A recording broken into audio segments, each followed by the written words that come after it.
Welcome, ladies and gentlemen, to another wonderful episode of the Wonders of Science with Mr. Whybrew. This is Season 3, Episode 45, and in this episode, we're going to answer the question, what is a scanning electron microscope? Does anyone know? Anyone want to take a guess? Anyone?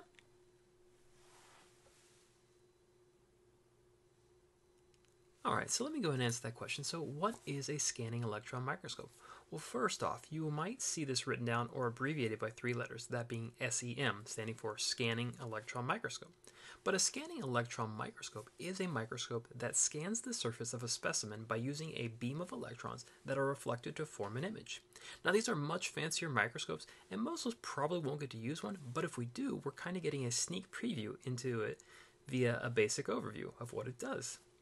Now, the images it provides are detailed images of the surface of cells and actually whole organisms, which of course is not possible if you were using a TEM, which we'll talk more about in our next video. Pretty cool.